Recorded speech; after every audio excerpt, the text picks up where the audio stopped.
lo que les voy a plantear es que en el marco que ha desarrollado Flavia hasta aquí, pensemos en un nivel de concreción todavía más profundo en relación con el marco general que ha planteado hasta aquí Flavia.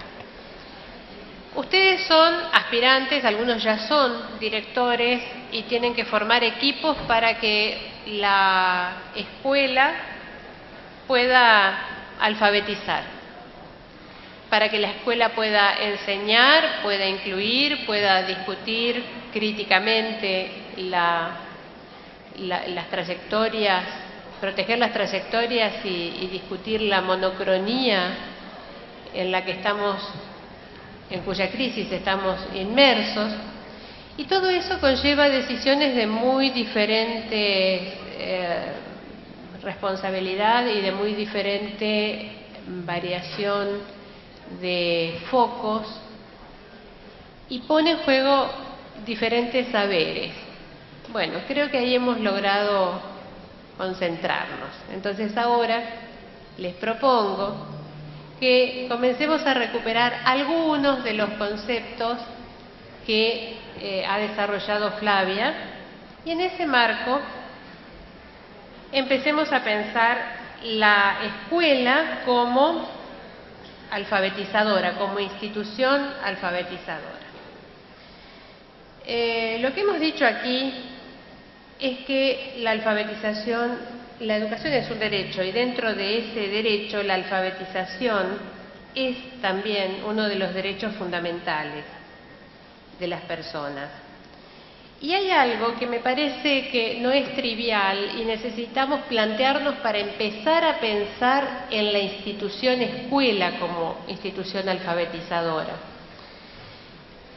Hay unas ciertas discusiones y unos ciertos, a veces son saberes, otras veces son opiniones, que parecen sobrevolar la escuela, y una cierta desconfianza en que la escuela pueda ser la institución alfabetizadora en principio, ¿no?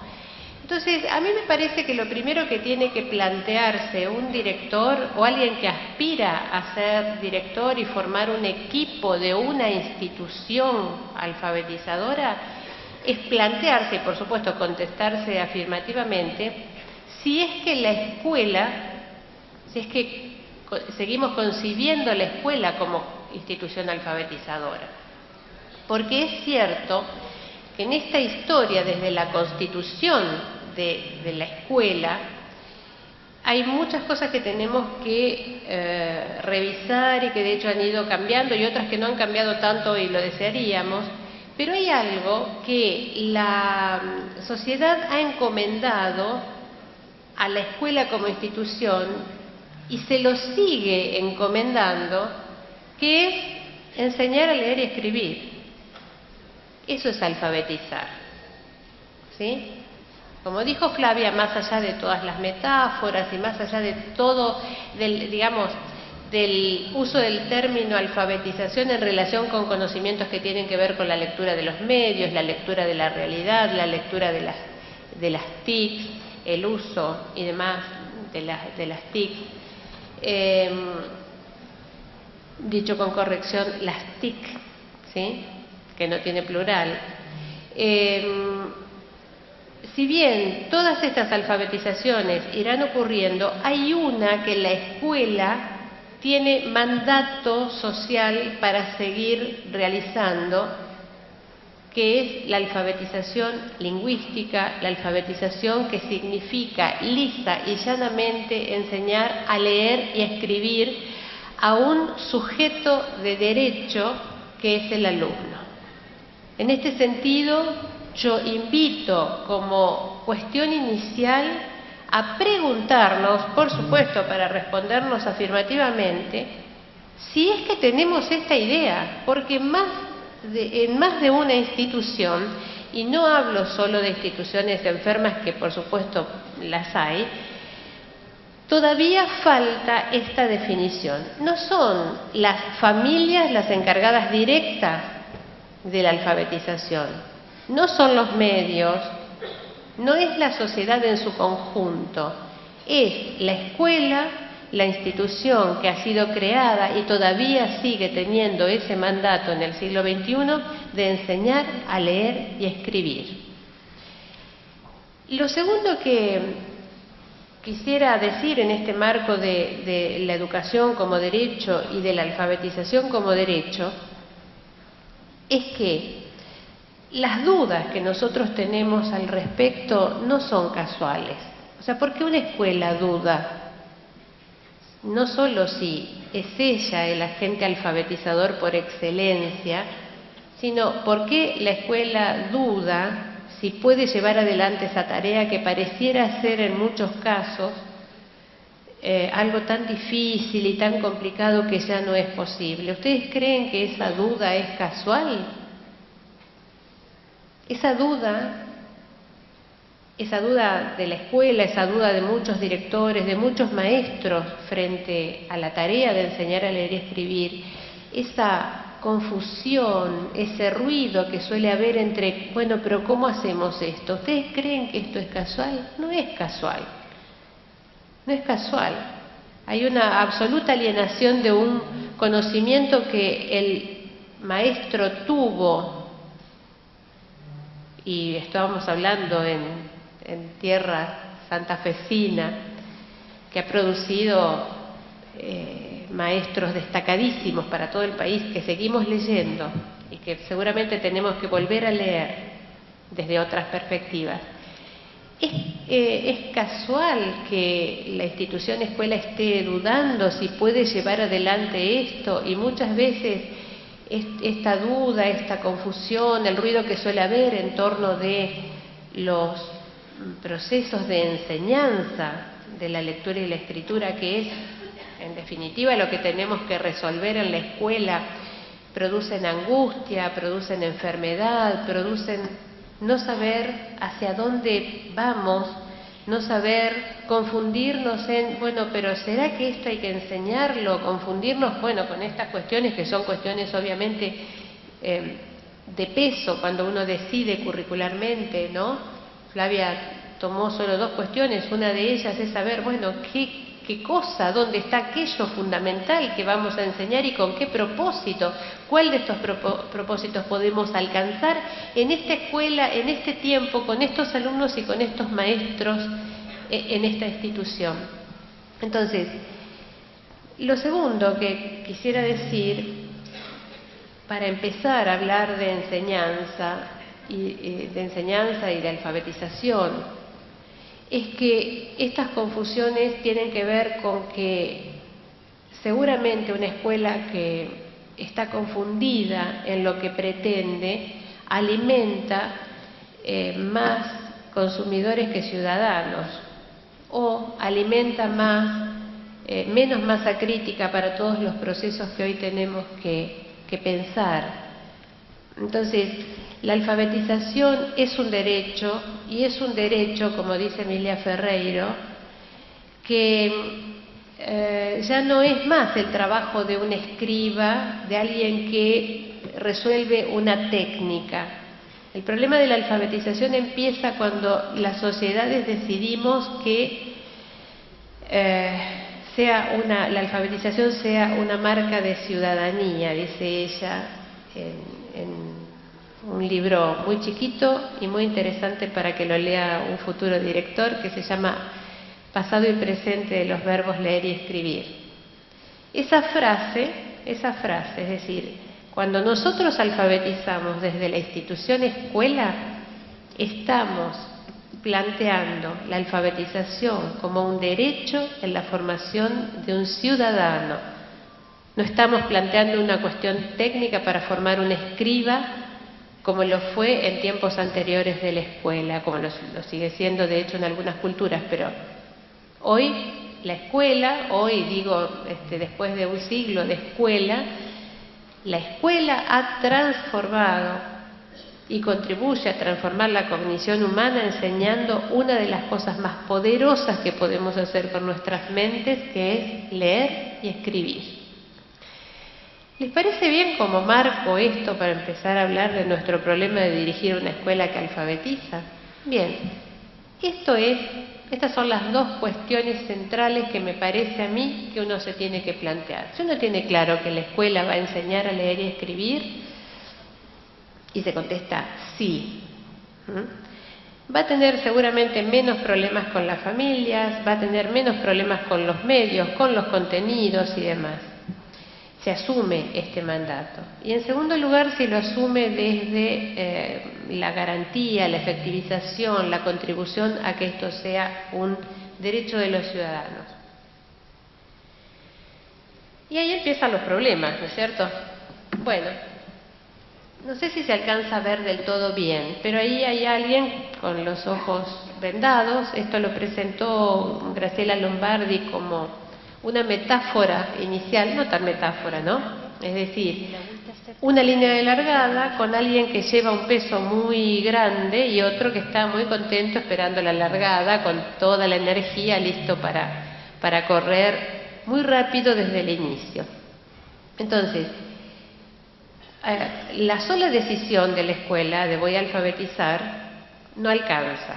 Tenemos que pensar que hoy alfabetizar es alfabetizar a todos, por esto dice alfabetizar a todos en la escuela, sea cual fuere su punto de partida, porque hoy eso es norma, eso es un marco en la resolución 174, bueno, nos está invitando a trabajar en esta diversidad. Flavia ha señalado algunas, pero creo que es absolutamente exhaustivo el análisis de la diversidad posible.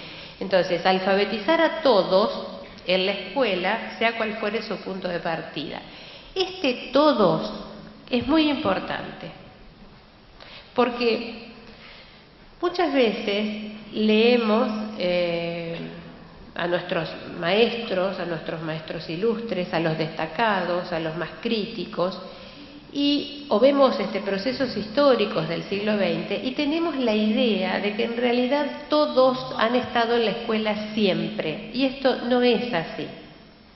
No es así. Algo muy bueno hemos hecho en el sistema educativo, porque a lo largo del siglo XX se han ido incorporando, y hablo aquí particularmente de la escuela primaria, porque la secundaria tiene un problema muy serio, ¿sí?, en relación con el todos. Pero lo cierto es que en la escuela primaria tenemos un todos que hoy llega incluso a los hijos de personas que no han transitado la escuela o que la han transitado con con una trayectoria verdaderamente azarosa y muchas veces cortada por el fracaso, que terminó, como es previsible, en una alfabetización, en un grado de analfabetismo, ¿no? En esta situación, el todos tiene que ser pensado muy bien, porque si bien está muy segmentado, fragmentado, como quieran llamarle, el sistema, y tenemos chicos que han nacido con bibliotecas en algunas escuelas, o sea, no está tan mezclado todo, ¿sí? En el sistema tenemos escuelas que en el 100% de los casos tienen padres que no han transcurrido con felicidad o no han terminado siquiera la escuela primaria.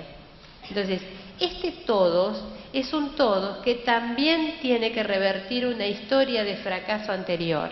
Y eso da mucho trabajo, eso requiere mucha precisión en algunas decisiones. Lo mismo, no solamente precisión, sino posicionamiento en las decisiones. Entonces, con esta imagen inicial, formulémonos algunas preguntas. Bueno, ¿cómo se organiza una institución que pretende alfabetizar a todos? ¿Qué problemas se enfrenta? ¿Y qué condiciones pedagógicas debe crear?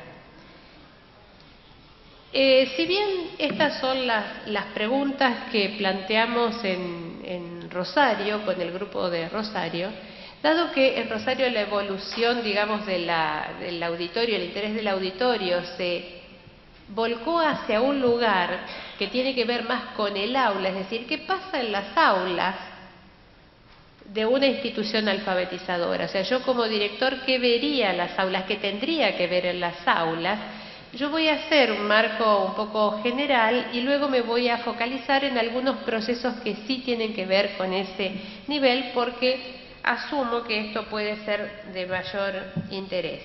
Bueno, hay algo que no podemos negar, que no podemos obviar, en cualquiera de los lugares del sistema en que estemos trabajando, que es la existencia de normativas y la existencia de datos.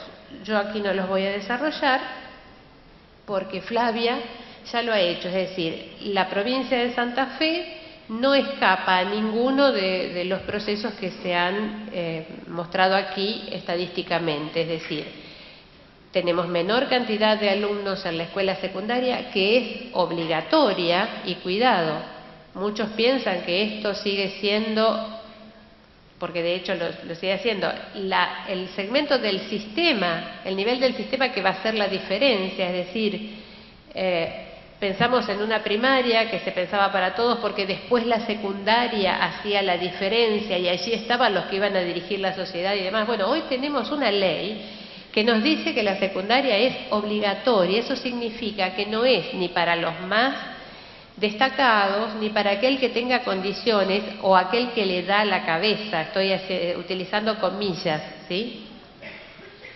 Es para todos, y eso, la existencia de la obligatoriedad requiere una alfabetización que sostenga 4 o 5, depende de la provincia, años más de educación obligatoria. Es decir, no me importa si te da la cabeza, no me importa si tenés ganas, el Estado ha decidido que esta educación es obligatoria.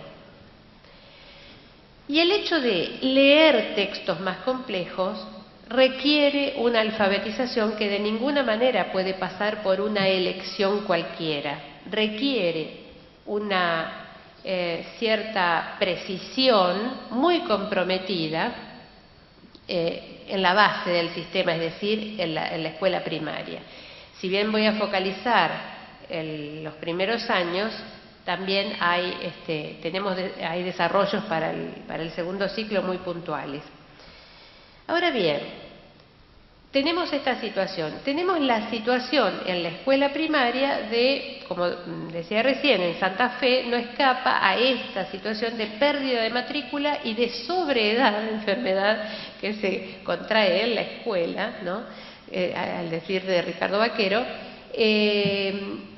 que también implica que pensemos un todos diferente, es decir, que estamos obligados a pensar en metodologías y propuestas alfabetizadoras que contengan en sí mismas la diversidad, la atención de esta diversidad. No propuestas tan estrechas que después tengo que estar haciendo 50 adaptaciones diferentes. Ahora, volvamos a este marco.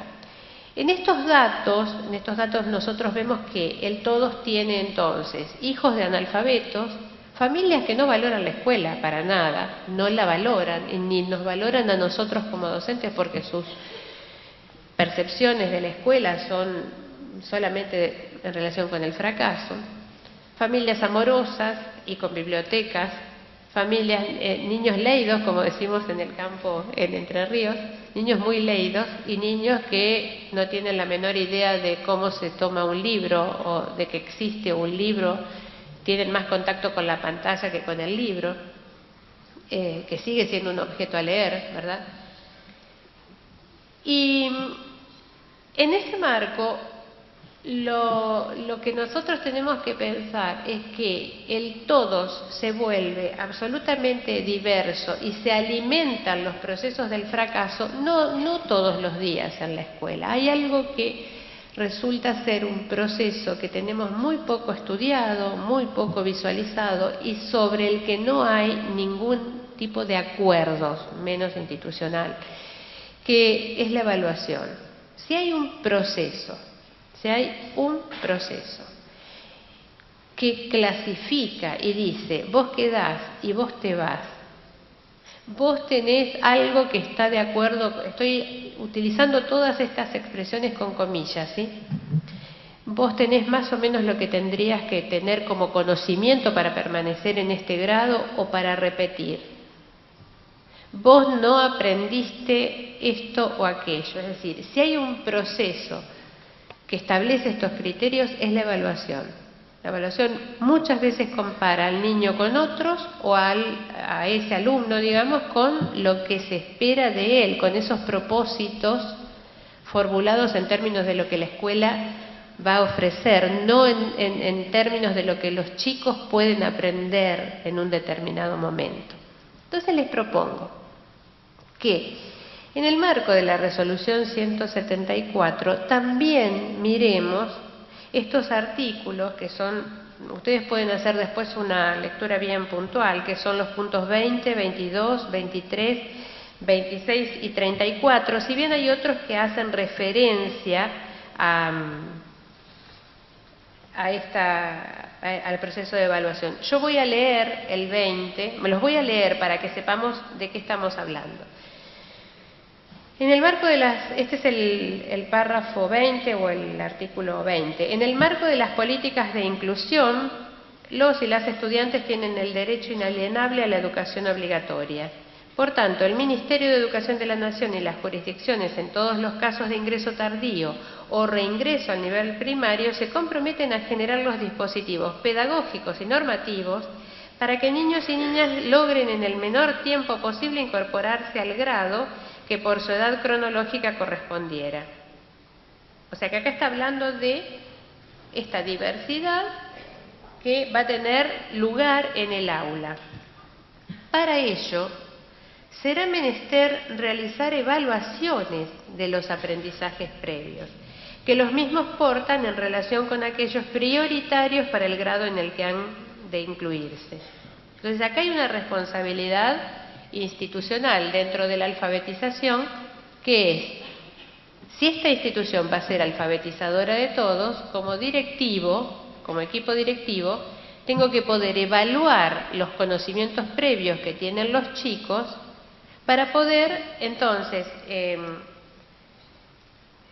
tener un diagnóstico preciso acerca de cuál es este punto de partida. Bien, estoy asumiendo que tenemos en Argentina, no estoy hablando de Santa Fe en este caso, muy pocos acuerdos en relación con qué cosa hay que enseñar para que alguien aprenda a leer y escribir. ¿No es cierto? Tenemos muy pocos acuerdos, una gran invasión del mercado en ese territorio. Esto no es casual. Los maestros argentinos han sido destacados, no solo en Latinoamérica, sino en el mundo, por el conocimiento acumulado en materia de alfabetización. ¿Saben hasta qué década? Hasta la década del 60. La dictadura de Onganía lo que hace es quebrar, y quebró definitivamente un saber que se producía en el lugar donde se producía la acción alfabetizadora. Y hoy tenemos una situación que es de aparente confusión, o sea, no nos creamos que estamos confundidos. Hemos resignado en algún punto la producción de nuestro propio conocimiento desde el aula y hay que recuperarla. La tenemos que recuperar. Eso no tiene que venir una editorial a decirme qué tengo que hacer en el aula. Lo digo en los términos más terribles, ¿no? Sabiendo que estoy frente a un auditorio y seguramente en una provincia donde hay excelentes propuestas de alfabetización. Bueno, tenemos que tratar de que esto sea masivo, ¿no? Masivo, para todos. Entonces, el punto 20 nos le da al director una actividad, en el mismo sentido que decía de actividad, no es una mera tarea, acá hay una tarea crítica, una tarea de compromiso, de que vamos a ver qué cosas saben nuestros alumnos. El punto 22 dice así: en el marco del fortalecimiento de las políticas de enseñanza, en especial la alfabetización inicial, el cumplimiento de los contenidos curriculares, la revisión de los modos de alfabetización a lo largo del primer grado y ciclo, y las decisiones, bueno, podemos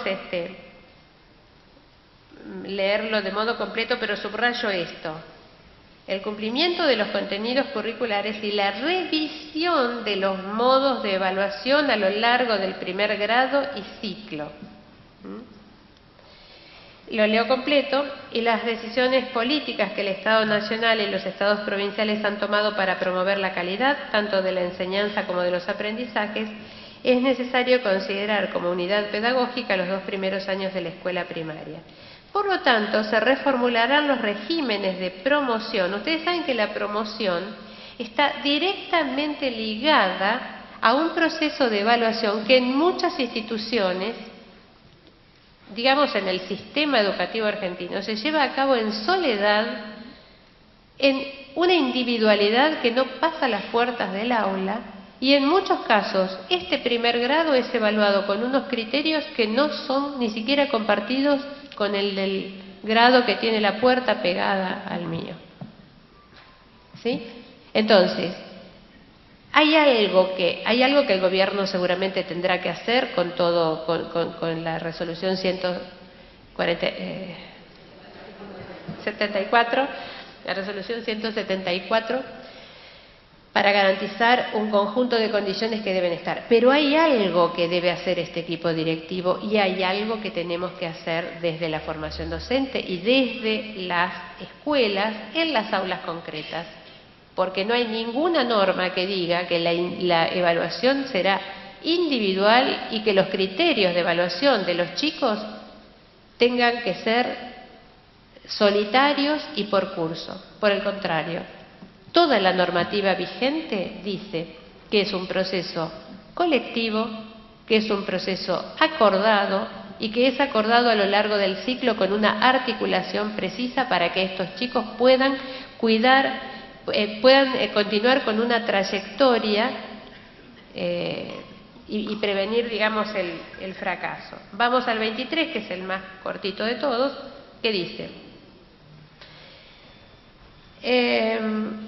en función de lo expuesto en el punto anterior, las jurisdicciones promoverán que los docentes designados en primer grado asuman la continuidad en el segundo, previa evaluación del equipo directivo. Bien, o sea, ¿cómo evalúo yo a un docente? O sea, estoy a cargo con un equipo directivo de esta institución escuela que está abierta para alfabetizar a los chicos. ¿Cómo evalúo si estoy cumpliendo con esta tarea? ¿Cómo evalúo? ¿Cómo reformulo? Bien, vamos entonces a entrar ahora, planteado este marco que tiene que resolver un equipo directivo, vamos a entrar por otro lado al problema, que es la pregunta del principio. ¿Qué condiciones pedagógicas debe tener una institución que pretende alfabetizar? Bueno, yo he puesto acá en un nivel de abstracción muy grande algo que se lee tan sencillamente, miren, lo voy a leer. Dice: acordar la propuesta de alfabetización, sostenerla, evaluarla y redireccionarla a partir del análisis del proceso y de los resultados obtenidos en el mismo. Bueno, muy bien. Acá tenemos un proceso completo en el que un equipo directivo y también el equipo de docentes va a encontrar muchos obstáculos y puede prever algunas cuestiones para resolverlas. Vamos a tomarlo por parte. Les propongo comenzar por el problema de la evaluación, ¿sí? Y yo propongo también como acción en la escuela que uno comience por ahí. ¿Por qué? Lo voy a decir en criollo: todos somos Gardel discutiendo propuestas de alfabetización. Acá tenemos el mismo estado que señalaba Flavia hoy, una cabeza crítica, pero fíjense, Flavia hablaba, ¿recuerdan este fragmento de la exposición de Flavia? Una cabeza crítica en relación con el currículum, queremos que el currículum, bueno, y tenemos autores, y después tenemos unas especificaciones técnicas que prácticamente dejan como en otro carril esta cabeza crítica, unas extremidades técnicas. Bueno, materia de alfabetización tenemos una situación diferente. Tenemos una cabeza crítica, esto sí es similar, pero no tenemos compromiso con ningún tipo de resolución técnica. Y yo no estoy diciendo aquí que la alfabetización sea un problema técnico, la alfabetización es un problema político, porque si miramos todos que tenemos hoy en la escuela, sabemos dónde están las mejores trayectorias, sabemos dónde se concentran los repitentes, sabemos dónde están los problemas, sabemos quiénes están fuera de la escuela y en general son las poblaciones vulnerables, los pobres y las poblaciones bilingües, ¿sí? Que son un barrio, en la Argentina son un barrio, com y wichí y guaraní.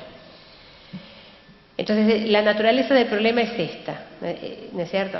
Pero si lo miramos desde otra perspectiva, los que sí están en la escuela a los 15 años, es decir, aquellos que han sorteado, que han permanecido en la línea, en las primeras líneas, tampoco leen bien y escriben bien. Y no estoy diciendo que las pruebas PISA sean lo mejor para evaluarlo, ¿sí? No estoy haciendo referencia solamente a las evaluaciones de la calidad en términos de pruebas PISA. Estoy haciendo referencia a los mismos diagnósticos que nosotros como docentes, tanto en la escuela primaria como en la escuela secundaria, tenemos. Nosotros no estamos conformes en general, la docencia argentina no está conforme en general con los resultados que obtiene a partir del trabajo que realiza. Entonces, vuelvo a este punto. Tenemos, por un lado, una masa crítica sumamente desarrollada, una cabeza crítica en relación con la alfabetización, y no tenemos asumidos, mejor dicho, instrumentos para llevar adelante aquello que queremos, porque en lo que queremos estamos todos de acuerdo. Queremos un chico que lea, que escriba, que disfrute de la literatura, que tenga postura crítica respecto de lo que lee, que eso ustedes saben que esta idea de criticidad ha sido cuestionada y reformulada por Daniel Casani en el marco de un nuevo concepto de literacidad crítica, que recomiendo también para otro momento esa lectura, pero de hecho lo que queremos es alguien que sepa lo que está leyendo para ser dueño del significado de lo que lee, no para que pueda juntar unos fragmentos y oralizar algo. ¿Sí? No queremos un escriba ni un oralizador medieval, queremos alguien que comprenda lo que lee. Y esto, llevarlo a la práctica, es decir, transformarlo en acción alfabetizadora, transformarlo en acción didáctica, requiere decisiones teóricas para conformar lo que podemos definir como modelos de intervención, modelos de alfabetización, propuestas de alfabetización, metodologías, es decir, instrumentos que nos permitan hacer. Porque la alfabetización, y esto es un concepto muy freiriano, ¿no? Pero podemos invocar a la gama a todos los pedagogos en relación con la alfabetización. La alfabetización es acción. Alfabetización es acción enseñante, acción de alguien que ha decidido compartir el patrimonio heredado para formar a alguien que va a pensar el mundo desde otra perspectiva cuando aprenda una lengua que es la escrita, que tiene un modo de hacernos pensar absolutamente diferente que el de la lengua oral. Entonces, vuelvo al punto. Si nosotros nos ponemos empezamos por donde las escuelas generalmente empezamos, ¿no? No, yo soy madrina de una escuela y en esa escuela nunca empezamos por acordar la propuesta de alfabetización, porque se nos van las 2 semanas de febrero discutiendo a ver qué propuesta es la mejor. Y ahí, insisto, y en criollo, somos todos Gardel. Entonces propongo que empecemos por la evaluación. ¿Cómo piensa un directivo la evaluación? En principio, resolviendo de algún modo, acá voy a darme el gusto de completar algo de lo que Flavia plantea como el gran problema, porque yo me imagino un director pensando, bueno, ¿cómo focalizo un saber? Bueno, tenemos Bien, vamos a ver lo que planteó Flavia con un nivel de abstracción importante en el marco que tenemos disponible. O sea, yo no les estoy proponiendo que hagan nada que esté fuera de la normativa vigente. Hay algo que es un acuerdo del Consejo Federal de Educación y Cultura que se llama Núcleos de Aprendizaje Prioritarios. Con mayor o menor grado de abstracción, tenemos algunas cosas que son muy claras y que son indelegables, insoslayables para que alguien lea y escriba una lengua. Entonces, lo que estoy diciendo es, ¿cómo resuelvo el acuerdo de la propuesta? Empiezo por la evaluación. ¿Cómo los vamos a evaluar? ¿Qué queremos a fin de año? ¿Y qué tipo de evaluación vamos a tener? Bueno, ahí se plantea un problema. Yo no puedo proponer los contenidos en la escuela. Hay contenido, puedo proponer muchas cosas, ¿sí? Puedo proponer muchos contenidos, pero hay algo que tiene que estar garantizado para todos, porque tenemos un sistema educativo organizado y no viene del mercado, ni viene de la revista que está en la esquina. Esto lo tenemos que tener claro también. Ustedes saben que tenemos revistas que son utilizados como currículum por 3 de cada 5 docentes, según la investigación que ha realizado Silvia Finocchio. Entonces, hay algo que tiene que hacer el director de una escuela con su equipo, que es discutir esta presencia, porque para eso hemos estudiado. Entonces, muy bien, ¿qué dicen los NAP? Los NAP dicen, miren qué sencillo que está dicho. Los NAP dicen muchas cosas. Pero hay una palabra que a un director lo tiene que poner en situación de atención absoluta, que es cuando se utiliza la palabra autonomía. Porque hay algunas cosas que los chicos tienen que empezar a hacer solos en el primer ciclo digo, no primer grado, para que después sobre esa autonomía puedan en el segundo ciclo seguir aprendiendo. ¿Sí? Entonces, ¿vamos bien hasta acá? ¿No los he perdido? Porque he dado unas cuantas vueltitas. ¿Sí? Bueno. En relación con la lectura, dicen los NAP. Estoy leyendo los NAP de primaria, ¿sí? Dice, la lectura autónoma de palabras, de oraciones que conforman textos en distintos tipos de letras, con abundantes ilustraciones, y de fragmentos de textos, títulos de cuentos, etc. Repito, la lectura autónoma de palabras, de oraciones y de fragmentos, pero lo único que no dice con apoyo de imagen y demás es la lectura autónoma de palabras. Estos son los NAP de segundo grado, porque en primero no se plantea autonomía en relación con ninguno de estos procesos. Hago un paréntesis. Los NAP fueron desarrollados en el año 2004, ¿no? En ese momento ni se pensaba en la resolución 174. ¿Qué es? ¿Qué pasa? ¿Hay una coincidencia entre que estamos pensando primero y segundo para un primer nivel de autonomía? ¿Cómo es este tema? Bueno, es que los NAP llevan adelante una propuesta que plantea precisamente aquello que el chico puede hacer solo después de 2 años de buena enseñanza. Entonces, fíjense que no es... lectura autónoma de palabras. En relación con la escritura autónoma de palabras y oraciones que conforman textos. ¿Sí? Después dice, respetando las correspondencias entre sonidos y letras, trazando letras de distinto tipo, separando palabras, usando mayúscula y punto. Y en relación con la reflexión sobre la lengua, la duda, miren lo que dice, no dice autónoma, ni dice, ¿por qué? Porque la duda es la duda que tiene el sujeto que lee y escribe. La duda sobre la correcta escritura de palabras y la duda sobre el descubrimiento, el reconocimiento y la aplicación de convenciones ortográficas propias del sistema. O sea que, dicho lisa y llanamente, tengo que concentrar a toda mi escuela para que a lo largo de 2 años el chico tenga un primer nivel de autonomía. ¿Es posible que todos lo tengan? Puede que no, no importa, tengo otro año más y después tengo el segundo ciclo. Pero estoy orientada en el proceso, no estoy enseñando cualquier cosa para que después los chicos lean de modo autónomo, ¿sí? Entonces, vamos hasta aquí. Cuando tengo que acordar la evaluación, lo que hago en la escuela es plantear qué cosas tengo que evaluar.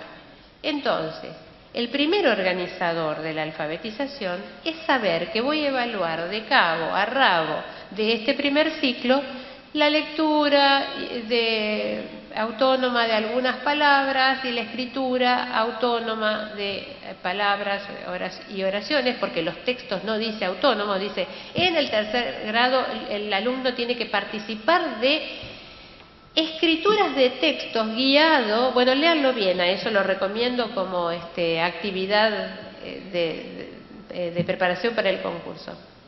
En el tercer grado, un primer nivel de autonomía está sobre oraciones y palabras, por supuesto textos, el chico que pueda escribirlo, pero el todos tiene que estar involucrado en estas unidades. Y sobre eso voy a evaluar y sobre eso voy a enseñar. Muy bien. Visto esto, yo puse muchas preguntas, todas se contestan por sí, porque seguramente son las preguntas que aparecen. ¿Sabemos cómo enseñar estos contenidos de la alfabetización? Sí. Sabemos, digo, en términos de los campos del conocimiento. La didáctica de la lengua es un campo teórico, ¿sí? La didáctica no es un campo meramente instrumental, que solo se concentra en el uso de algunas técnicas que cualquier descerebrado puede implementar. No. La didáctica de la lengua y de la literatura, la didáctica en general, ¿no es cierto?, y la de la lengua y la literatura en particular, es un campo de producción teórico que ha acumulado saber para poder intervenir en los propios problemas del campo. Y no es una ciencia infusa, es un campo teórico donde yo tengo un problema y puedo abrevar en la lectura. ¿Qué estoy diciendo con esto? Que hay algo que el director no se puede ahorrar, que es saber acerca de la alfabetización. Porque no podemos conducir procesos cuya naturaleza desconocemos. Si voy a pensar en conducir procesos en la escuela primaria, tengo que empezar a aprender, lo estoy diciendo esto para los más nuevitos, ¿no? Pero para todos uno tiene que estudiar siempre. No me puedo ahorrar el estudio de la enseñanza del sistema alfabético y la lengua escrita y del sistema matemático, el sistema numérico, los dos grandes y poderosos sistemas que hemos creado y que estamos transmitiendo y que estamos preservando, enriqueciendo a través de la enseñanza en la escuela. Entonces, ¿sabemos cómo enseñar estos contenidos de la alfabetización? ¿Sabemos las dificultades que van a encontrar los alumnos en este aprendizaje? Sí. O sea, tenemos, si las imprimimos y las ponemos en papel, kilos de investigaciones que nos muestran con absoluta precisión todas las dificultades que un alumno va a encontrar aprendiendo a leer y escribir una lengua alfabética. O sea, ni siquiera estamos hablando del español. Cualquier lengua alfabética que se aprenda a leer y escribir tiene un rango de problemas que son, y muchas veces son confundidos con patologías, ¿sí?, por desconocimiento, pero hoy sabemos con certeza algunas de los errores más importantes que se van a producir, los errores sistemáticos más importantes. Por lo tanto, hay algo que tenemos que garantizar para el equipo en la escuela, que es saber cuáles son esos errores para no confundirlos con patologías y derivar los chicos a psicopedagogos, rotularlos de disléxicos. La mayoría son fácilmente confundibles con las dislexias y demás, con patologías, ¿no? Sin embargo, en una mirada que deja de lado, no porque la patología no exista, por supuesto que existe, pero nosotros tenemos que enseñar, aún para aquellos chicos que tienen una patología, la escuela tiene que seguir enseñando, ¿verdad? ¿Sabemos qué errores van a tener en lectura, escritura y reflexión? Sí, o sea que los tenemos que aprender. ¿Sabemos qué procesos psicolingüísticos van a utilizar los alumnos en este aprendizaje? Sí. ¿Y sabemos cómo evaluarlos? Sí. Es tal vez el capítulo menos desarrollado, pero tenemos muy interesantes investigaciones y muy interesantes procesos en escuelas también para bien. Cuando tenemos claro que vamos a evaluar, allí podemos obviamente acordar la propuesta de alfabetización. Yo les dejo esta página por cuestiones de tiempo, que se hizo más largo el corte.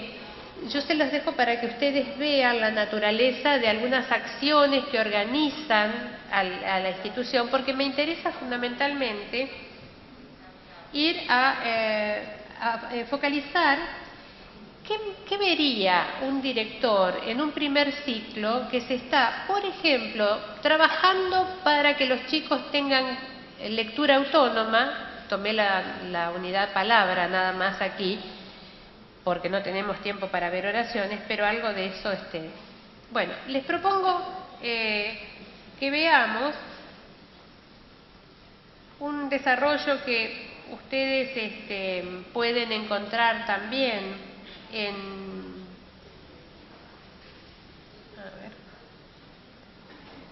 está publicado en Novedades Educativas, no me acuerdo el número, pero todos esos datos yo se los dejo. Están en el marco de otro problema, es decir, de cuándo un docente es creativo o no es creativo, ¿no? Está muy interesante. Pero, bueno, de ese artículo yo voy a tomar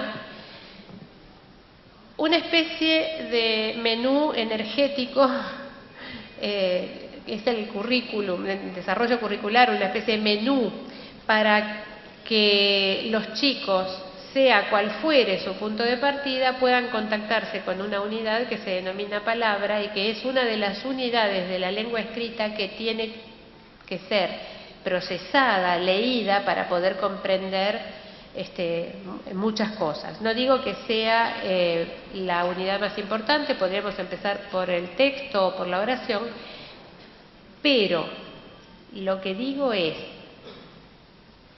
los NAP están focalizando una unidad de lectura.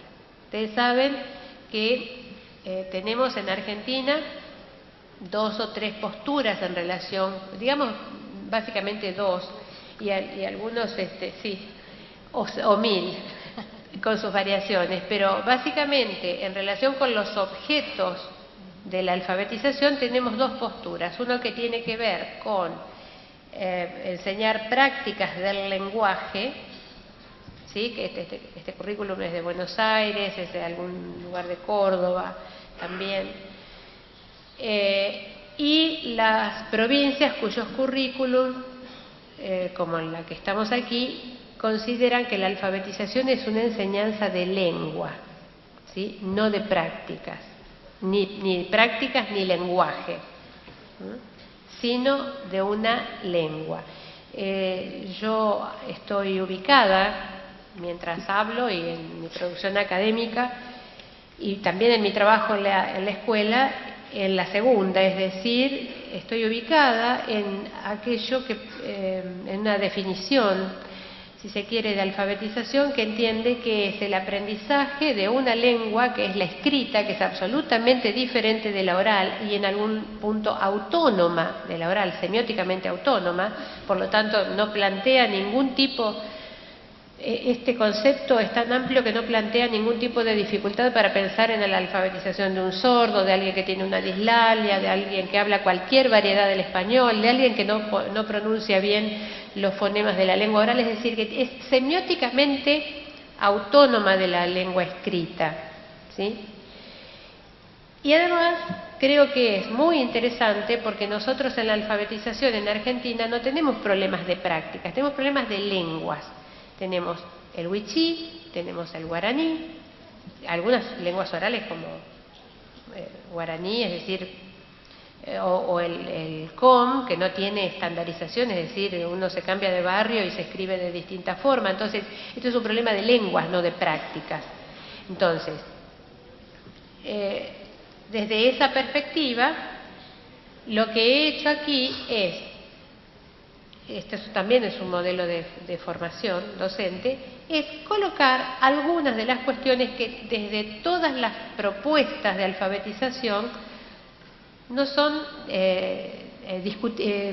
son discutibles siempre, pero quiero decir, no traen ningún tipo de polémica, ¿sí? Cualquier persona, cualquier didacta frente a una lengua alfabética diría que lo que se impone es, en principio, la lectura de una palabra en voz alta. Muy bien, yo soy el director, la directora de esta escuela. ¿Cómo me doy cuenta que esto está pasando? Primero porque no encuentro letras en los cuadernos. O sea, se empieza el primer grado y no encuentro ni palotes de aprestamiento, ni arriba y abajo, es decir, cuestiones que tienen que ver con creencias de maduración psicofísica que en alguna época se pensaron que garantizaban la maduración digamos que planteaba un piso para que el chico pudiera aprender, para que estuviera apto para aprender a leer y escribir. La teoría de la maduración no existe, esa teoría de la maduración no existe, ha sido discutida durante todo el siglo XX. Cualquier persona puede acercarse, independientemente de su, comillas, maduración, a aprender a leer y escribir. Entonces, no veo aprestamiento y no veo vocales ni letras sueltas, cualquiera sea, en un cuaderno. O sea que esto es de fácil seguimiento. ¿Qué veo? Un maestro que además nos acerca mucho a la tradición latinoamericana que combatieron tan fuertemente todos los gobiernos dictatoriales, que es un maestro comenzando por mostrar una palabra escrita y hablar sobre el mundo que esa palabra encierra. ¿Sí? Fíjense la enorme libertad que tiene una escuela para decidir sobre ello, porque esa es una decisión no solo política, es una decisión ideológica. ¿Sí? ¿Con qué palabras vamos a trabajar? Lectura de palabras, en voz alta. ¿Las lee quién? El que sabe, las lee el maestro, las lee, comenta, conversa. Lee la palabra entre otras, llámenle distractores o como quieran, ¿sí? Encontrar esa palabra entre otras es lo que nosotros hacemos, es una estrategia lectora para toda la vida, lo hacemos nosotros, o sea, la localización rápida de información en el texto escrito y en la pantalla se hace con esa estrategia que hoy no se está enseñando en la escuela, ¿sí? Entonces acá tenemos algo del menú que nos plantea la lectura de palabras entre distractores. La lectura global, ¿qué significa? Esto significa que cuando un maestro venga y diga, y este chico me lee así, dice, digo con el chiste de R-A-T-O-N, todo junto, laucha, ¿sí? O en los libros, cuando se planteaban unas determinadas representaciones, el chico leía el dibujo y entonces deletreaba, pero bueno, ahí tenemos un chico que tiene esta lectura, proviene de un modo de enseñanza, porque todo lo que aprendemos en alfabetización proviene de la enseñanza, no proviene de la biología como la lengua oral. Proviene del desarrollo cultural, es decir, proviene de aprendizajes que nosotros vamos realizando ¿con quién? Con nuestros maestros, con quienes nos enseñan.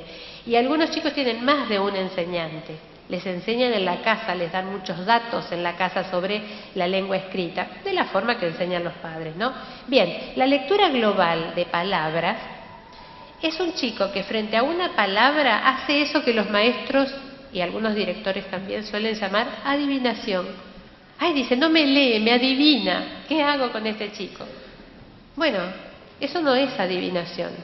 Eso se llama lectura. Se llama lectura. y es un nivel de lectura muy importante. ¿Por qué? Porque hay algo, o sea, si miro la mente de este chico, lo que ha hecho es encontrar un indicador en algún lugar de la palabra que y se representó algo, es decir, su mente ya aportó un léxico determinado, cosa que jamás aportaría alguien que aprende por letras. O sea, leer no es juntar letras, ¿eh? Te enseñan las letras y vos solito las juntás. Eso no es leer. Eso no es leer y eso no constituye ninguna metodología vigente, ¿sí? Entonces, lectura global. Pero si nos quedamos con la lectura global, seguiremos con los chicos en esta especie de adivinanza global. Entonces, lo que tiene que tener un buen proceso de enseñanza de la lectura y de la escritura es el análisis de esa palabra en la cantidad que tiene de letras. Miren, nosotros tenemos una lengua alfabética, ¿sí? Incluso todas las lenguas de la Argentina son alfabéticas. El COM es alfabético, el wichí es alfabético. Las versiones de COM y de wichí que existen, porque fueron escritas con oído inglés, en realidad, tienen tantas HS, etcétera, pero son alfabéticas. Entonces, hay algo que no nos podemos ahorrar, por lo menos hasta que sepamos más, que es garantizar a los chicos que puedan desarmar la palabra y volverla a armar. ¿Por qué digo hasta que sepamos más? Ustedes saben que voy a hacer un poquito de historia aquí, brevemente. Ustedes saben que en Argentina, hasta la década del 60, donde discutíamos sobre metodologías y los maestros llevaban adelante los libros de lectura estaban escritos por maestros, llegados a supervisores y demás, se discutía entre las metodologías globales, francesas, digamos, de cuño francés, y las metodologías analíticas, ¿no? Las metodologías más analíticas o analíticas sintéticas ganaron la apuesta en Argentina en una propuesta metodológica que se llamó palabra generadora, que planteaba a los alumnos, a diferencia de los métodos de la palabra total o palabra global, planteaba el análisis, es decir, desarmar la palabra para ver qué tenía allí dentro, pasaba por la sílaba, pasaba por la letra, y la discusión de los maestros en el Río de la Plata era, maestros rioplatenses digo porque también los uruguayos, los orientales discutían a la par, si en realidad tenía que desarmar la palabra y volver a armarla o solo desarmarla, y si el desarmado de o análisis de esta palabra pasaba por la sílaba y llegaba hasta la letra o solo llegaba a la letra. Bueno, hoy no tenemos mucha precisión respecto de la sílaba. Nosotros, en mi caso, hemos trabajado la sílaba en primero, segundo y tercero, y en realidad en tercero es mucho más fácil cuando los chicos saben escribir bien y te ahorras todo el problema de la sílaba en primero y segundo, pero eso es harina de otro costal.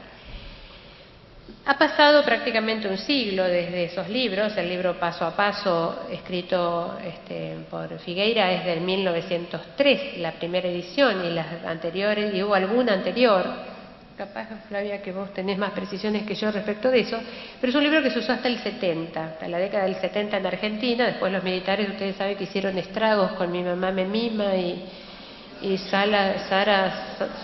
Susi Sala, bueno, eso, no lo puedo ni decir. Entonces,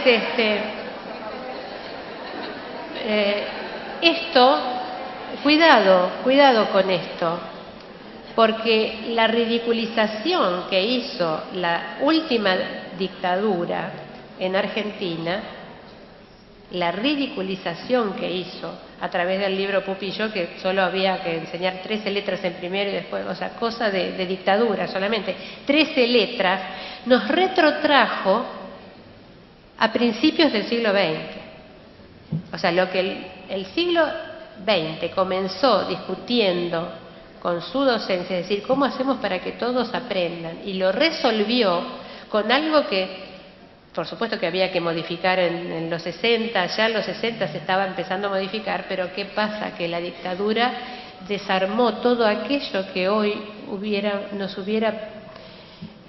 bueno, esta es una opinión muy personal. Yo creo que hay generaciones que faltan y hay un saber que seguramente hubiera estado amasado de otro modo. Y de hecho lo que tenemos, bueno, fueron tantos maestros desaparecidos y prohibidos que terminamos hoy con un problema de letra que ya no teníamos en la década del 60.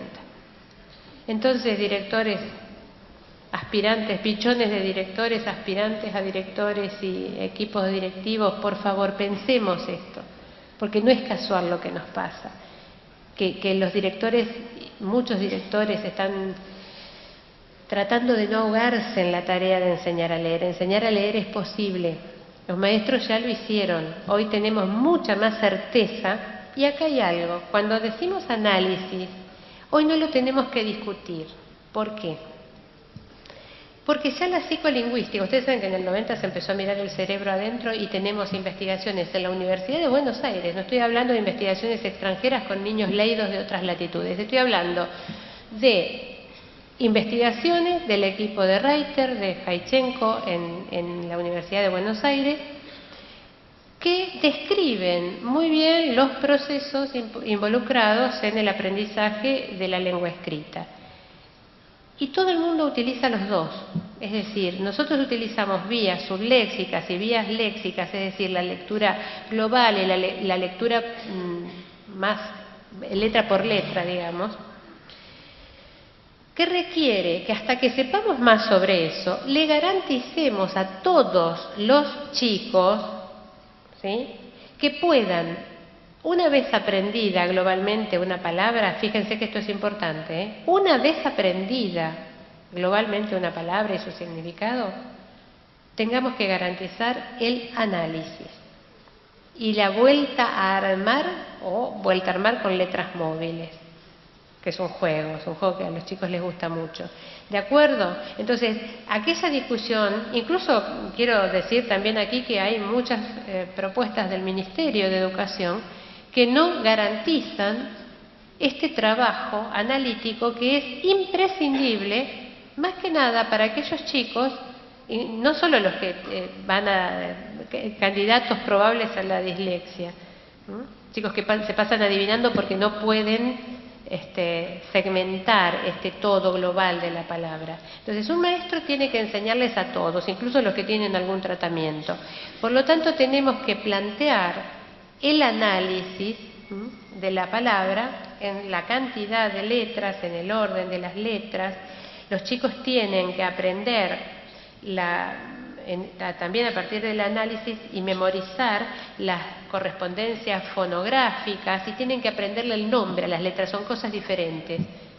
Este objeto que estoy haciendo una H, ese objeto que escribo se llama H como objeto en una cosa que es el alfabeto.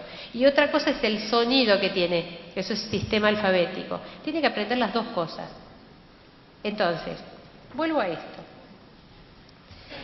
Vamos desde lo más global a aquello que es más particular.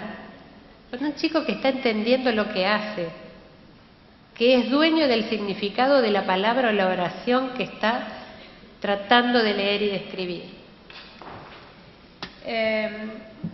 Bueno, como dicen los NAP, lectura de la palabra en distintos tipos de letras, es decir, pasar esta palabra que yo ya sé cómo suena, qué es, qué representa, ya hablé sobre todo esto, ya la escribí, la leí globalmente, la encontré entre varios, la encontré en un texto y demás.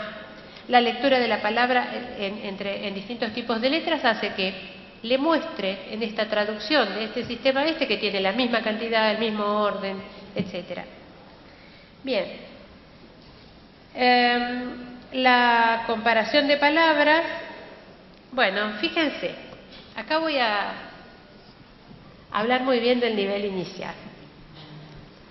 El nivel inicial, con docentes que no tenían formación en alfabetización inicial, desde la década del 80 comenzó a plantear algunas cosas absolutamente revolucionarias en la didáctica, en la alfabetización, y lo sigue haciendo. Esto no quiere decir que esté todo bien ahí hay que tendríamos que haber dado un salto mucho más importante ya hace un tiempo. Pero desde los 80 y hoy de modo consolidado, yo diría que los docentes de nivel inicial enseñan a escribir y a leer y escribir palabras, sea el nombre y otras tantas, pero palabras, es decir, unidades con significado. Esto es de suma importancia, ¿eh? O sea, si uno elige una metodología sintética, se llama, que comienza por las letras, cosa que hoy no haría nadie en el mundo, está trabajando sobre una opción metodológica que ya no existe como opción metodológica, no está haciendo uso de su libertad, ¿sí? Está trabajando sobre una opción metodológica que fue parte de la historia, pero que hoy no es. Fue superada por los mismos maestros que inventaron los métodos de la palabra, en Argentina y en el mundo. O sea que yo voy a tener, si enseño, si a una población que tiene un cierto riesgo porque no tiene historia lectora, porque no nació con la biblioteca, como siempre digo, y utilizo esta opción, creo un riesgo pedagógico enorme. Fíjense lo que hace el nivel inicial. El nivel inicial evita ese riesgo y dice, no nos vamos a primarizar, no queremos enseñar las letras. Muy bien, nivel inicial. Porque primarizarse habría que primarizarse en otro sentido, no en adelantar la enseñanza de las letras. Digo esto, trabajan con unidades con significado, es decir, palabras completas. No le tienen miedo a la lectura de textos, ¿sí? Posicionan a los chicos como escritores, a que escriban libremente y que lean y que te digan qué dicen y demás. Bueno, con esa historia de los que hicieron el jardín, el nivel inicial, llegan a primer grado. ¿Por qué? Bueno, perdón, y además comparan, porque a esto iba, comparan todo el tiempo palabras. Tu nombre es más largo, el mío es más corto, aquel empieza como el de Federico, este empieza como el no sé cuánto, fíjate que la de Anita está 3 veces en el nombre de tal. Viven comparando todo el tiempo. Es cierto que esto tiene sus matices, hay salas fenomenales y otras más o menos, pero bueno, no importa. Esto está consolidado en el sistema, este trabajo. Bueno, en primer grado se corta. Entonces, un equipo directivo tiene que tener ojo clínico en este punto neurálgico. ¿Por qué cortar algo que está bien? La comparación de palabras es algo que nosotros hacemos. Che, Flavia, bueno, ¿cómo? A ver, escribímelo acá. Ah, entonces le comparo, a ver, el morfema con alguna palabra conocida que tengo, porque por etimología tal vez termino entendiendo algo que ella me quiere explicar conceptualmente y yo no lo entiendo, y ligándolo a una comparación de una palabra que tengo en la cabeza, etimológicamente empiezo a rumbear con el concepto. ¿Se entiende lo que digo? Es una estrategia para toda la vida. Cuando no soy lector ni escritor, ¿cómo hago para empezar a comparar? Y lo que hacemos todos cuando no sabemos, comparamos lo más visible. Entonces, por eso dice acá, comparación de palabras. Continuando lo que ya el nivel inicial ha comenzado. Se compara la extensión, la cantidad de letras, el comienzo, el final, si tienes puntitos, si no tienes, si tiene... Bueno, eso deja rastros en el cuaderno. Si un director quiere ver si eso está garantizado para los chicos, simplemente mira un cuaderno o mira el recurso didáctico en el seguimiento. Pero hay que hacer un desarrollo del material didáctico y una selección de lo que se va a comparar a principio de año. O sea que organiza la tarea también. Análisis de los morfemas. ¿Morfemas qué son? Bueno, las partes de una palabra. Morfema es la mínima unidad con significado en lingüística, en realidad. Por ejemplo, la raíz y la desinencia, palabras que terminan igual y que empiezan igual por familia, no solamente por las letras que tienen. Hay que dar un paso más. A veces se puede dar en primer grado, a veces se puede dar en segundo, a veces en tercero. Pero yo tengo que estar enseñando esto desde el principio, diciendo que esto está presente. Hoy mira, esta que dice pan y panera, resulta que, bueno, es el ejemplo que no debí dar, porque es el que está en todos los cuadernos de primer grado. Fíjense, uno mira, nosotros hicimos en Wader una investigación sobre cuadernos de primer grado, uno mira los cuadernos y hay algo de la familia de palabras que está enseñado, así, hoy familia de palabras, pan, entonces el chico tiene que poner panera, pancito, bueno, algunos no ponen nada y traen la tarea sin hacer. Bueno, eso no se enseña así. Así puedo sistematizar una familia de palabras cuando ya soy grande, diría un alumno de tercer grado, que dijo, mira cómo escribía yo cuando era chico, y era el año anterior. Bueno, cuando soy grande puedo sistematizar, a ver, me dan la palabra tal y entonces yo puedo evocar una familia.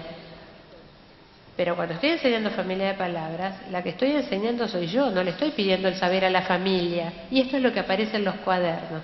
Digo que son cuadernos que no son santafesinos, pero tengamos ojo clínico en ese punto, ¿sí? ¿Cómo se enseña la familia de palabras? Por comparación. El chico compara ¿para qué? Para descubrir regularidades en el sistema de la lengua y en el sistema de los significados que las palabras tienen. Bueno, ¿por qué dice juegos en el medio? Porque tendríamos que poner juego. Todo esto se puede hacer con juegos. El análisis de una palabra es cortar con una tijera y ver y volver a contar, juntarlas con otras letras, etcétera. Juegos, bingo, lotería, dominó, parejas, tenemos, incluso hay ludotecas que han llegado a nivel inicial que pueden utilizarse también en el primer grado y no deberían dejar de utilizarse. Bien, y pasamos a la escritura. Miren, la formación de... Voy a leer hasta el final y después voy a hacer una comparación entre dos alumnos y entre dos formas de enseñanza. La formación de palabras por agregado, es decir, aprendí una palabra, por ejemplo, sal, y trabajo, esto es un juego para los chicos, que cuando hoy Flavia decía, bueno, hay que plantear relaciones diversas, porque uno no aprende con el que menos sabe, uno aprende siempre involucrado con el resto de la humanidad, que es muy diversa. O sea, nosotros aprendemos toda la vida del que más sabe, pero del que más sabe en relación con lo que yo quiero aprender, porque cada uno de nosotros termina aprendiendo, en definitiva, aquello que por algún motivo desea aprender, ¿o no? Bueno, el deseo de aprender tiene que permanecer vivo en los chicos y lo que le estamos enseñando es delicioso. Es delicioso poder andar y bucear en este sistema fenomenal, en la lengua escrita. Esto que estoy dando aquí es solo palabra, pero hay un trabajo con la literatura que va ocurriendo mientras esto que compartimos aquí se desarrolla. Lo voy llenando de literatura, inundándolo de literatura. Las palabras que trabajo aquí pueden ser de textos literarios, de nuestros mejores autores, ¿no? Entonces, fíjense, la formación de palabras por agregado de grafemas implica que un chico haya tenido, que tenga ya representado en su cabeza, aunque sea globalmente, una palabra y opere por agregado, sustitución, en el marco de tareas donde no se junta el que más sabe con el que más... Ay, no, porque esto no los puedo atrasar. Bueno, esto también iba entre comillas. No los voy a atrasar, no, ¿cómo los voy a juntar con estos que van más atrás? Bueno, para eso viene la escuela, si no, aplicamos la formación 1 a 1 y listo, ¿o no? Viene a la escuela para aprender a trabajar con otros, para formarse como ciudadano, y esto es un modo de enseñanza. ¿Sí? Trabajo con el que va más rápido, que tendrá que aprender a que lo entiendan y no ir corriendo atropelladamente, y trabajo con aquel que va más lentamente, que me va a dar más trabajo de hacerle entender qué estoy pensando yo, ¿sí? O qué estoy descubriendo. Bueno, la copia de palabras, Emilia Ferreiro dijo en algún momento, escribir no es copiar. Fenomenal, escribir no es copiar. Y todo el mundo creyó que había que tirar la copia a la basura. Bueno, ni Emilia Ferreiro dijo que había que tirar la copia a la basura, ni que la copia no sea una de las estrategias escritoras de escritura que deban ser automatizadas en los primeros grados, porque se hace con mínima neurona. Aún si yo sé lo que voy a copiar, o sea, anótate esto porque cuidado que esto lo vamos a usar el martes que viene o mañana. Anótalo bien, copialo bien y lo vamos a revisar.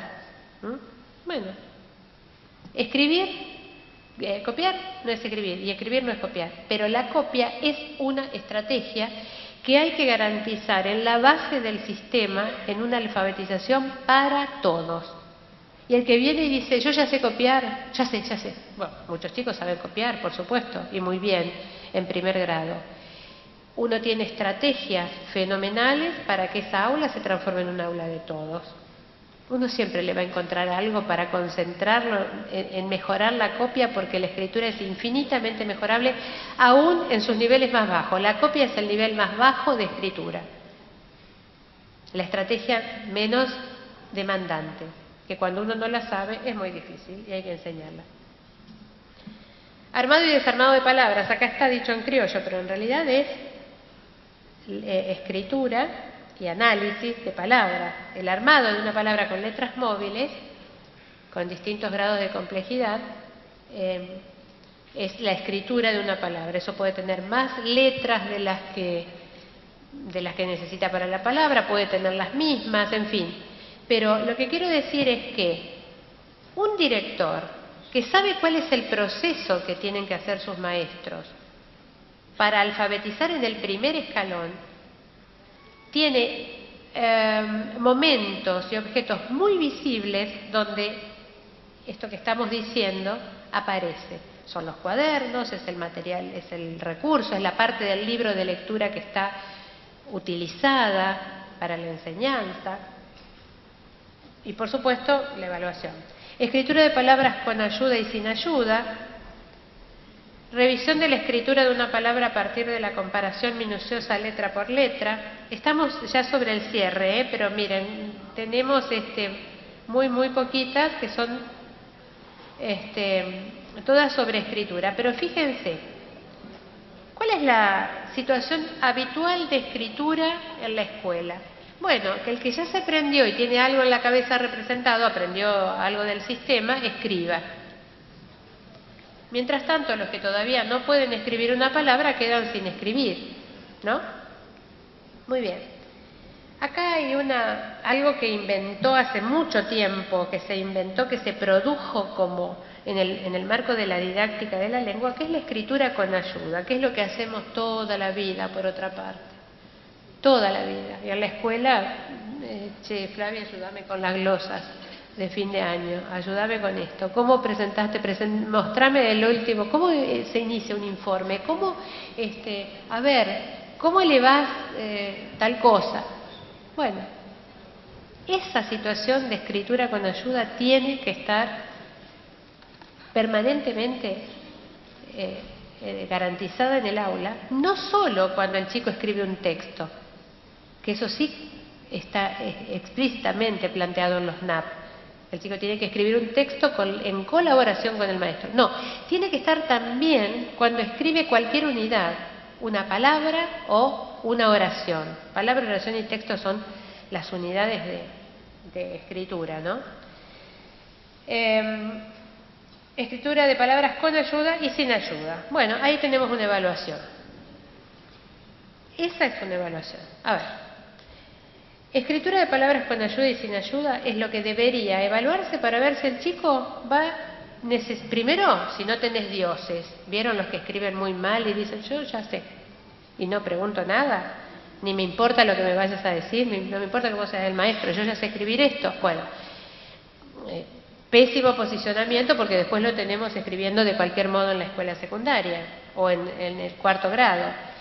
Entonces, sea cual fuere la situación del chico, no sabe, no puede, no quiere preguntar, tiene que aprender a que escribir se hace con ayuda. Hoy es el maestro porque todavía no sabes usar fuentes, porque todavía no sabes manejar el diccionario, porque todavía no podés consultar lo que se tenga en el aula. Y entonces, escribir con ayuda significa que en esa tarea voy preguntando con qué va, con qué no va, etcétera. ¿Sí? Esto es una evaluación. ¿Mis alumnos van preguntando o no se dan cuenta de nada? Escriben como sea y no tienen ningún reparo y dicen ya está y no me importa más, porque ahí hay algo que hay que hacer en el primero y en el segundo grado. Escritura de las palabras sin ayuda. Bueno, a ver, ¿qué puedes hacer solo? De nada a una palabra escrita con corrección es lo que puedo encontrar en primero y segundo grado. Nada, o sea, no sé, no puedo escribir nada. O una palabra escrita con corrección. O sea, en el medio están todas las posibilidades y además están todos los errores sistemáticos que van a cometer los chicos. Y hay que saber analizarlos para la evaluación. Esa es una evaluación para saber, para ver dónde está parado un chico y cómo le enseñaron. Porque si el chico dice, ¿cómo palabras? A ver, escribí lo que quieras. Y empieza y ya sabemos que le enseñaron. Ya sabemos que la alfabetización no ha comenzado. Solo sabe el abecedario. O sea que hay que empezar a enseñarle a leer y escribir. ¿Sí? Alguna unidad. Revisión de la escritura de una palabra a partir de la comparación minuciosa letra por letra. Bueno, ¿cómo surge la duda? Que es el tercer punto que vamos a evaluar en el primer ciclo. ¿Cómo surge la duda? Bueno, porque cuando escribo, después reviso.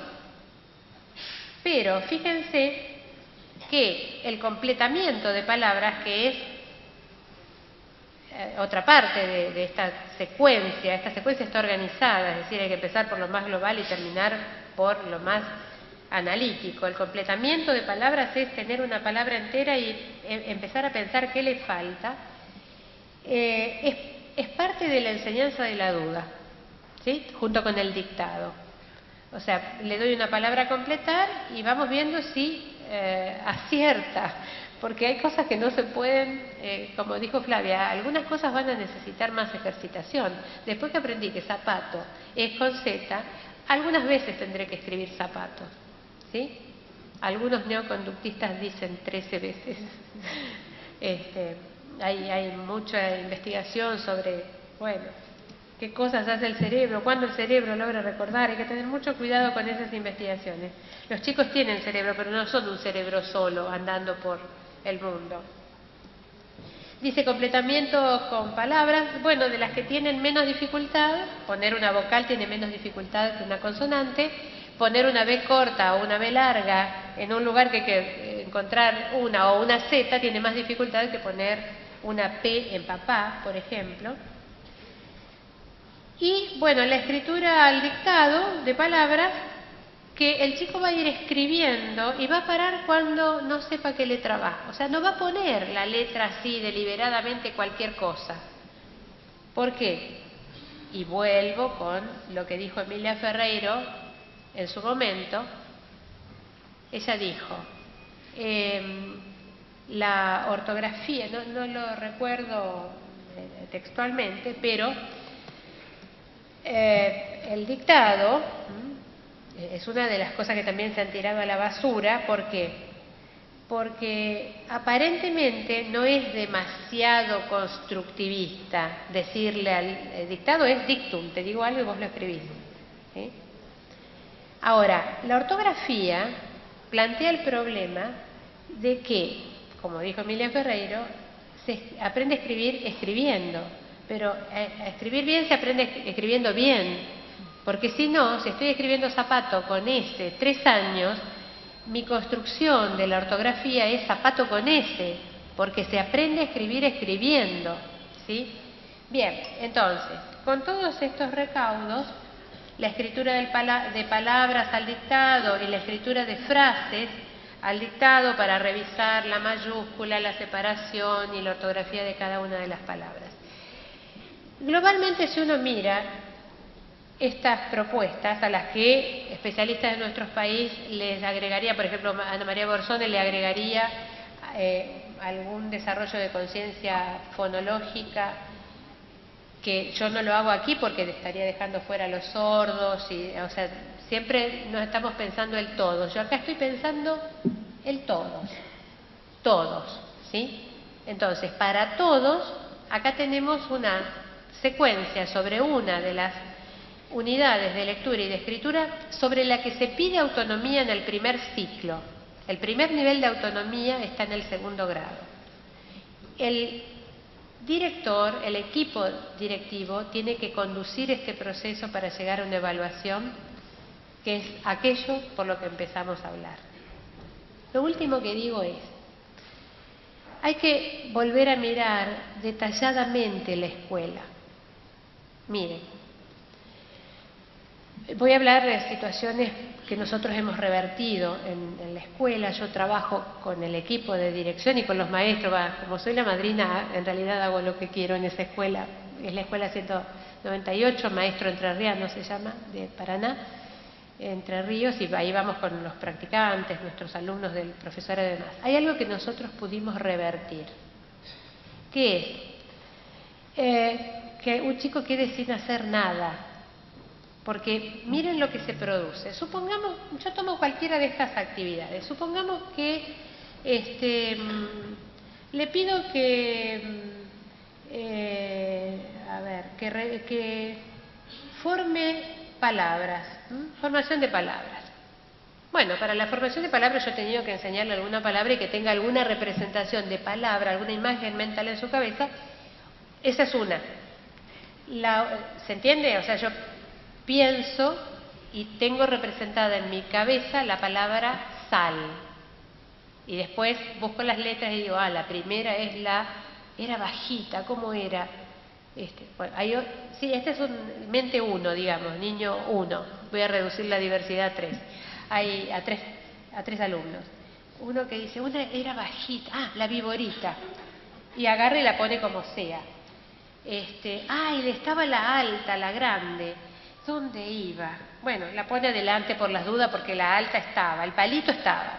Entonces pone L, S, no era tan cortita. Y le pone alguna otra, la A, la O, algo que fuera redondo. Ese es un alumno, eso es un grupo de alumnos en primer y segundo grado. Después tenés el otro que dice sal, y que ya está usando un nivel de análisis subléxico, es decir, tiene la representación de la palabra, tiene el modo de análisis y además conoce las correspondencias fonográficas. Este es medio perfecto, digamos que existe alguno. Conoce pero miren todo lo que tiene que saber, o sea, tiene que tener representada la palabra, tiene que poder decírsela, es decir, tener un análisis subléxico. Sal, lo que hacemos nosotros no lo dice, a veces lo dicen, ¿no? Pero está con la cara, uno le ve en la cara. Bien. Y después tiene que pegarla en las correspondencias, o sea, recordar que eso que está analizando se corresponda con algo de lo que tiene para armar la palabra, ¿no? Y después tiene que poder armarlas en el orden que tiene sal, porque si no dice otra cosa. Después está el otro que no tiene ni la representación mental, ni tiene, que esa es la mayoría, cuidado, esa es la mayoría, estos dos primeros. El segundo es poco frecuente, el primero es un poco más frecuente, y la mayoría está en algunas escuelas, ¿sí? En algunas escuelas son el 100% de los chicos, en algunos primeros grados, que dice, todavía no tiene la representación mental de la palabra, todavía no tiene, por supuesto, ninguna forma de análisis, y todavía no está entendiendo que la lengua oral y la lengua escrita se corresponden, lo cual es el descubrimiento de la humanidad. O sea, cuando yo me doy cuenta de que, mirá vos, la maestra me dice sal, porque esto que dice tiene algo que ver con lo que está escrito, ¿no? Me puedo dar cuenta leyendo literatura también, pero cuando estoy analizando, enseñando la lengua, ya me he quedado con esta unidad. Este tercero dice, qué sé yo, no sé, bueno. ¿Qué hace? Nada. No hace nada si yo lo pongo a trabajar solo, como trabajan la mayoría de las veces los chicos en la escuela. Al finalizar ese día de trabajo, los dos primeros grupos saben mucho más, aprendieron un montón. Y el tercero sabe mucho menos porque pasó un día en la escuela sin poder hacer nada. Entonces, un equipo directivo tiene que estar muy atento, ¿sí? Para esto hay que dejar de hacer cosas, hay que priorizar algunas. Tiene que estar muy atento de una discusión pedagógica que plantee algo para todos. Bueno, lo que en esta secuencia todos pueden trabajar, porque si vos no estás pudiendo, no tenés idea de nada, yo vengo y te traigo la palabra. Te traigo la palabra escrita. Mira, acá dice sal, ¿ves? Sal, otra vez, ahí. O te pongo con el otro que más sabe, si es una actividad colectiva, y entonces alguien dice sal y el otro le estoy poniendo sal porque está escrita acá, ¿sí? No estoy diciendo que sea esa la palabra. Bueno, hay muchos chicos que desean empezar la escuela, hay muchos chicos que están deseosos de tener su maestro, de tener el cuaderno para empezar a leer y escribir oficialmente, ¿sí? En la escuela. La escuela tiene que esperarlos con con una buena propuesta, y yo les deseo mucho estudio y mucha suerte también, que hace un poco de falta, en el proceso en el que se están embarcando. No dudo de que van a salir muy fortalecidos, y les pido que piensen por qué tenemos tanta confusión en materia de alfabetización teniendo tanto conocimiento acumulado. Respóndanselo, porque ahí tenemos una clave. Bueno, no sé si alguien tiene...